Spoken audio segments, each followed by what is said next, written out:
اب میرے عزیزوں، میں ذو المقدمہ کی طرف جانے سے پہلے ایک فاسد العقیدہ مولوی ہے کہ وہ اشکال کرتے ہیں عزاداری پر کہ تم ننگے ہو کر کیوں عزاداری کرتے ہو. تو اس پہ عیب لیتے ہیں کہ اگر کوئی عزادار، کوئی ماتمی اپنا قمیص اتارتا ہے، شلوار ہے کمر تک، قمیص نہیں ہے، ٹھیک ہے نا، تو یہ اسلام کے خلاف ہے.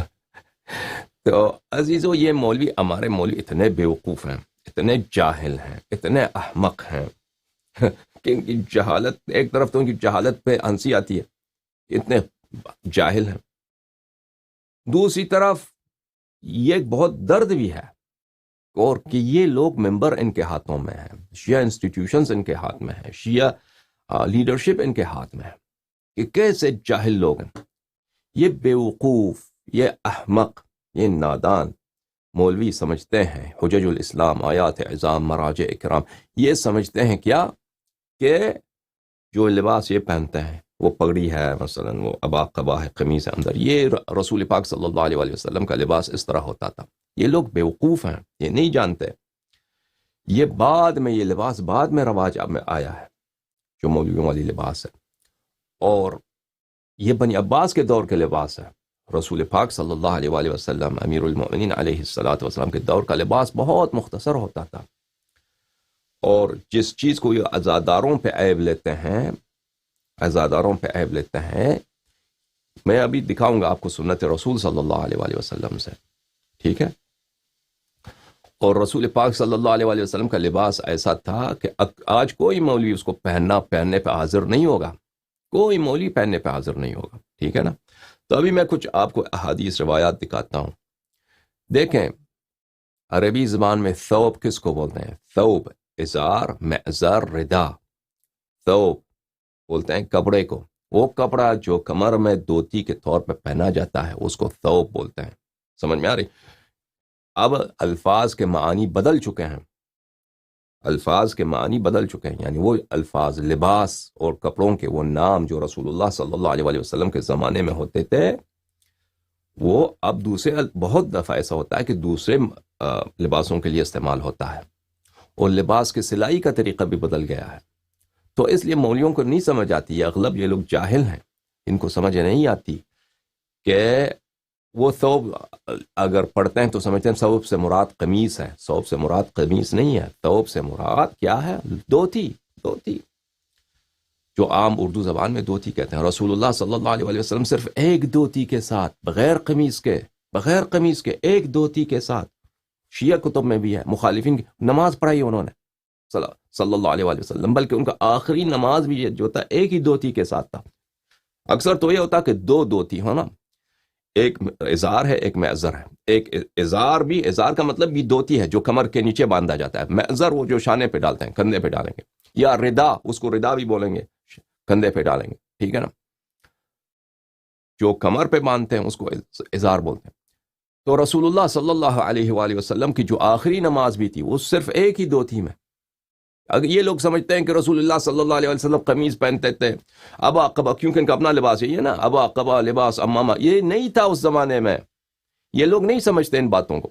ملاحظہ فرمائیے عزیزوں، کیونکہ میں اصل عمر کی طرف جانا چاہتا ہوں، میں یہ اختصار کے ساتھ جواب دینا چاہتا ہوں. ابھی میرے بہت ساری تقریرات ہیں لباس رسول صلی اللہ علیہ وآلہ وسلم پر، عربی اور اردو فارسی زبان میں. شاید میں نے اردو زبان میں تقریر نہیں کی اس موضوع پر، کبھی ہوا تو انشاءاللہ کریں گے، لباس ائمہ طاہرین علیہم السلام پر. لباس بہت بدل چکا ہے اس زمانے میں جو رسول اللہ صلی اللہ علیہ وآلہ وسلم کے زمانے میں تھا. اب تو لباس رسول صلی اللہ علیہ وآلہ وسلم، کوئی شخص وہ اتنا سادہ تھا کہ کوئی مولوی، نہ شیعہ نہ عمری، اس کو پہننے کے لیے تیار نہیں ہے. اچھا، یہ کتاب ہے الجعفریات، اس کا الاشعثیات بھی کہتے ہیں، چھاپ مؤسسۃ العالمی للمطبوعات. یہاں پہ ملاحظہ فرمائیے یہاں پہ صفحہ نمبر 410 میں، یہاں پہ یہ حدیث ہے 1536 میں، کہ رسول اللہ، امیر المؤمنین علیہ السلام سے روایت ہے کہ رسول اللہ صلی اللہ علیہ وآلہ وسلم کو ایک رات کو بلایا گیا کہ آپ نماز جنازہ پڑھائیں. فصلى عليها في ثوب واحد مخالفا بين طرفيه. رسول اللہ صلی اللہ علیہ وآلہ وسلم نے صرف ایک دھوتی میں جا کے نماز جنازہ پڑھایا. ایک دھوتی میں، دھوتی لمبا ہے، کمر پہ اس کو لپیٹا، پھر اس کا ایک سائڈ جو ہے اس کاندھے پہ ڈال دیا, ایک سائڈ اس کاندھے پہ ڈال دیا, مخالفاً بین طرفیہ. یہ مخالفین کے کتب میں بھی موجود ہے, البتہ اس طرح اس الفاظ کے ساتھ نہیں ہے, لیکن یہ موجود ہے ان کے بخاری میں ظاہراً کہ رسول اللہ صلی اللہ علیہ وآلہ وسلم نے نماز پڑھایا ہے تو اس کو مخالفاً بین الطرفین کیا, دوتی کو مخالفاً بین الطرفین کیا, یعنی ایک کاندھے پہ ایک سائڈ پہ ڈالا ہے, دوسرے کو دوسرے کاندھے پہ ڈالا ہے. اور بعض دفعہ وہ نماز پڑھاتے تھے کہ ایک سائڈ کمر پہ لپیٹا ہے, دوسرا سائڈ صرف ایک سائڈ کو کاندھے پہ ڈالا ہے, تو پورا سینہ چھاتی وہ تو کھلا ہوتا ہے نا انسان کا اس طرح. یہ کتاب ہے من لا يحضرہ الفقیہ, تالیف شیخنا الصدوق رحمہ اللہ. یہاں پہ جلد نمبر 1 صفحہ نمبر 373 میں نے امام صادق علیہ الصلاۃ والسلام سے پوچھا, یونس ابن عبد الرحمن, یونس ابن یعقوب کہتے ہیں میں نے امام صادق علیہ السلام سے پوچھا عن الرجل یصلی فی ثوب واحد, صرف ایک دھوتی میں نماز پڑھے انسان اور کوئی کپڑا نہیں ہے. پرانے زمانے میں لوگ بہت فقیر ہوتے تھے, اس طرح نہیں ہے کہ سب کے پاس بہت کپڑے ہوں, ٹھیک ہے. تو وہ کیا ہوتا تھا, یہ ثوب واحد سادہ لباس ہے. وہ نماز ہوتا ہے مرد کے لیے, فرمایا کہ جی ہاں ہوتا ہے. عورت کے لیے نہیں, فرمایا عورت کے لیے نہیں ہوتا, عورت کے لیے وہ پورا کور ہونا چاہیے, مرد کر سکتا ہے, عورت نہیں کر سکتی. یہ کتاب قرب الاسناد, چھاپ مؤسسۃ آل البیت علیہم السلام, صفحہ نمبر 183, حدیث نمبر 480. میں نے امام علیہ السلام سے پوچھا ان الرجل یؤم بغیر رداء, کہ اگر انسان کے پاس دھوتی ہے لیکن کاندھے پہ کوئی کپڑا نہیں ہے, کاندھے پہ جو احرام کے دو تکے ہوتے ہیں نا, 2 پیس ہوتے ہیں احرام کے, ایک کمر پہ باندھنے کے لیے وہ ازار, کاندھے پہ ڈالنے والے کو معذر یا ردا کہیں گے. اگر ردا نہیں ہے کاندھے پہ ڈالنے کے لیے تو نماز انسان امامت کر سکتا ہے, صرف ایک دھوتی ہے. تو فرمایا کہ قد ام رسول اللہ صلی اللہ علیہ وآلہ وسلم فی ثوب واحد متوشح بہ, رسول اللہ صلی اللہ علیہ وآلہ وسلم نے ایک ہی دھوتی کے ساتھ نماز جماعت پڑھایا ہے. اس کے توشح کیا ہے, اس نے توشح کیا وہ کمر پہ لپیٹا ہے ایک سائڈ کو, دوسرے سائڈ کو بغل کے نیچے سے لا کر کانڈے پہ ڈالا ہے, بغل سے پیچھے سے لا کر اس طرح سینے پہ ڈال دیا, ٹھیک ہے نا. آپ خود سوچئے, ایک شخص اگر اس طرح کمر پہ دھوتی باندھتا ہے تو اس کو یہاں سے لاتا ہے یا بغل کے نیچے سے لاتا ہے, پھر اس کا کپڑا کا سائڈ یہاں سے اوپر کاندھے کے اوپر سے لٹکاتا ہے اس کو, ٹھیک ہے نا. یہ کرے تو سینہ وغیرہ تو سب نظر آتا ہے, پشت نظر آتا ہے, ٹھیک ہے نا. یہ رسول اللہ صلی اللہ علیہ وآلہ وسلم نے اس طرح نماز پڑھا ہے. اب کہ آپ بیوقوف مولوی آتے ہیں ہزاداروں پہ کہ آپ ننگے ہو جاتے ہیں, تو آپ کو سنت تو دیکھیے کہ رسول اللہ صلی اللہ علیہ وآلہ وسلم کا کپڑا کیسا تھا. یہ کتاب ہے الفروع من الکافی للکلینی رحمہ اللہ, چھاپ دار الکتب الاسلامیہ, یہ جزء ثالث ہے, 3 مجلد, ٹھیک ہے نا. صفحہ نمبر 394 میں حدیث نمبر 2, محمد بن مسلم فرماتے ہیں کہ میں نے دیکھا کہ امام باقر علوم النبیین علیہ الصلاۃ والسلام نماز پڑھ رہے تھے فی ازار واحد, ازار شلوار کو نہیں بولتے, شلوار عربی زبان میں اس کا نام ہے سراویل, ازار بولتے ہیں دھوتی کو. تو ایک دھوتی میں نماز پڑھ رہے تھے, لیس بواسع, وہ اتنا بڑا بھی دھوتی نہیں تھا, قد عقدہ علی عنقہ, اس کو لا کر, اس کے ایک سائڈ کو لا کر انہوں نے اپنے گلے میں اس کو گرہ لگایا تھا امام علیہ السلام نے. دھوتی کو کمر پہ لپیٹ کر اس کے ایک سائڈ کو گلے میں لا کر گلے میں گرہ لگا دیا تھا امام علیہ السلام نے, ٹھیک ہے نا. اس طرح نماز پڑھ رہے تھے وہ. یہ کتاب ہے معانی الاخبار لشیخنا الصدوق رحمہ اللہ, یہاں پہ ملاحظہ فرمائی صفحہ نمبر 217, حدیث نمبر 1.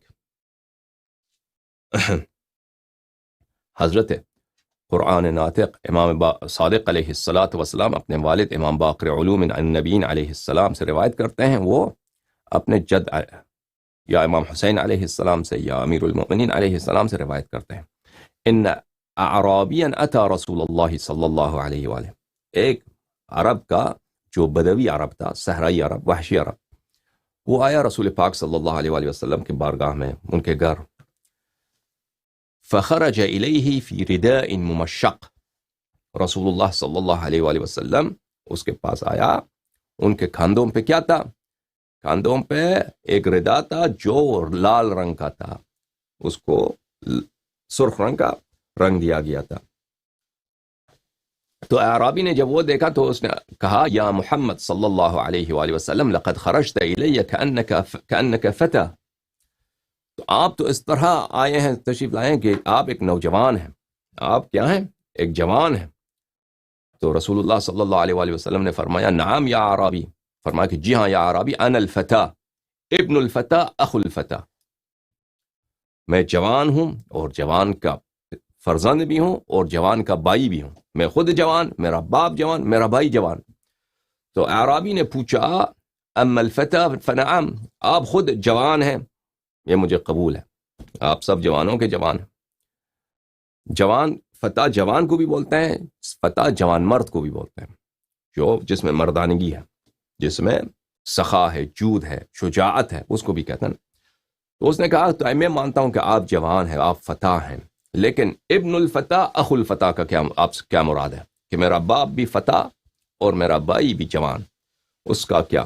ہاں، تو رسول اللہ صلی اللہ علیہ وآلہ وسلم نے فرمایا ہما سمعت قول اللہ عز وجل یقول، فرمایا کہ تو آپ کو قرآن نہیں سنائی دی ہے؟ قالوا سمعنا فتى يذكرهم يقال له ابراہیم، اللہ تعالیٰ قرآن میں فرماتا ہے کہ جب پوچھا گیا، قوم نمرود نے پوچھا کہ اس بت کو کس نے توڑا ہے، تو انہوں نے کہا ہم نے سنا ہے کہ ایک جوان ہے، اس کو ابراہیم کہتے ہیں، ابراہیم کہتے ہیں اس نے، ایک جوان ہے ابراہیم، اس نے ان بتوں کو، اس بڑے بت کو توڑا ہے۔ فانا ابن ابراہیم علیہ السلام، تو میں ابراہیم کا فرزند ہوں۔ واما اخو الفتى، اما یہ کہ میرا بھائی فتح ہے، جوان ہے، فان منادیا نادى في السماء يوم احد، کہ ایک منادی نے روز احد آسمانوں میں ندا دی، جبرائیل علیہ السلام ملائکہ نعرہ دیتے تھے کیا؟ ہاں، لا سیف الا ذو الفقار ولا فتى الا علی سلام من اللہ علیہم وآلہم، کہ کوئی تلوار ہے ہی نہیں ذوالفقار کے سوا، اور کوئی جوان ہے ہی نہیں امیر المؤمنین علیہ السلام کے سوا، فعلی اخی، تو امیر المؤمنین علیہ السلام میرے بھائی ہیں، وانا اخوہ، اور میں ان کا بھائی ہوں۔ تو یہ مختصر انداز میں آپ کی خدمت میں ہم نے پیش کیا کہ اب رسول اللہ صلی اللہ علیہ وآلہ وسلم نے کھاندے پہ ایک ردا ڈالا ہے، ٹھیک ہے نا، تو اس تو بہت ایسا نظر آتا ہے، مثلا بازو نظر آتے ہیں، ہاتھ، انسان ہاتھ اوپر کرے تو یہ بغل کے نیچے نظر آتا ہے، سینہ وغیرہ، یہ چھاتی نظر آتا ہے، یہ کوئی عیب نہیں ہے، اس میں کوئی حرمت نہیں ہے، اس میں کوئی اشکال نہیں ہے۔ اب کوئی عزادار اگر وہ مولا علیہ السلام کے عزا میں قمیص نکال کر سینے پہ مارتا ہے تو یہ اس پہ اشکال نہیں کرنی چاہیے، یہ جاہل لوگ ہیں جو اشکال کرتے ہیں۔